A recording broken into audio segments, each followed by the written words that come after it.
Liberals' monument riots about to come to screeching halt after conservatives threatened their Fave rapist statue. Liberals will not be satisfied until every piece of our history is successfully erased. Mobs of rabid liberals from coast to coast continue to demand the removal of statues they find offensive, with protesters even taking it upon themselves to forcibly remove the statues themselves in recent days. But unfortunately for these morons, they're learning the hard lesson that two can play that game.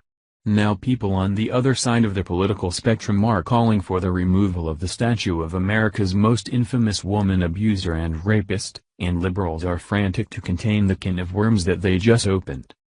For the past 4 decades, Bill Clinton has systematically raped and abused women close to him, where his legacy as America's 42nd president will no doubt be overshadowed by his long history of being a sexual predator.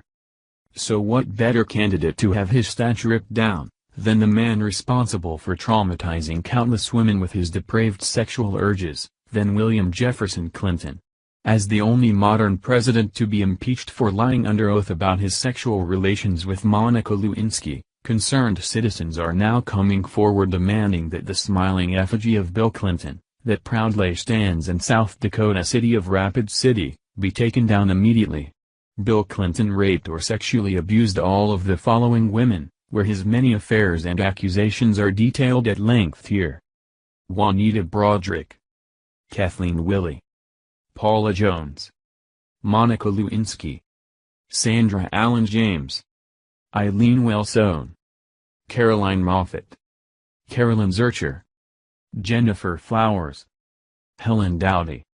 One of Bill Clinton's most infamous victims is Juanita Broaddrick, who spoke in a recent interview with the American Mirror that she wants to see more efforts to uproot the monument to Bill Clinton in South Dakota. Broaddrick accused Clinton of raping her in a Little Rock, Arkansas hotel room in 1978. "I would like to personally use a sledgehammer on it, with the help of Kathleen Willey and Paula Jones," Broaddrick says. "While we're at it, let's take a sledgehammer to Hillary Clinton's statue as well. The butcher of Benghazi's statue offends me, as this woman was solely responsible for the deaths of our men in Benghazi, then had the shameless audacity to look the families of the victims in the eyes and lie about their sons' deaths, blaming the attack on a YouTube video.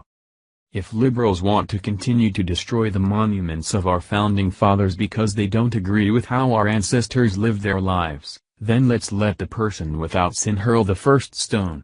Bill and Hillary Clinton have been responsible for the deaths of countless Americans over the years, as the massive pile of dead bodies keep accumulating of those unfortunate souls who get a little too close to exposing the Clinton scandals.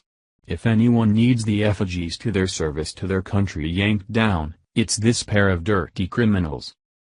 Age Review reported.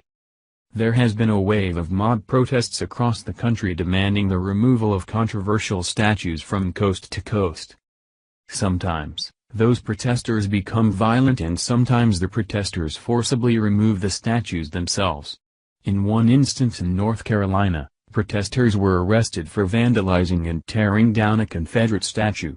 The statues targeted for removal are typically offensive to some and politically incorrect to others.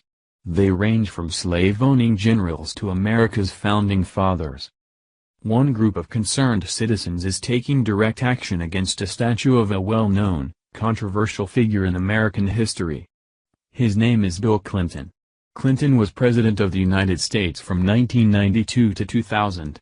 He is the only modern president to be impeached for lying under oath. Philosopher, essayist, poet and novelist George Santayana once said, "Those who do not learn history are doomed to repeat it."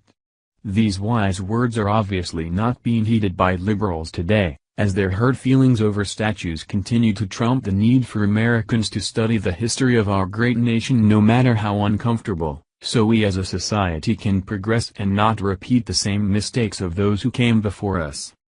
Thank you for watching this video. What do you think about this? Share this on Facebook and Twitter along with your comments.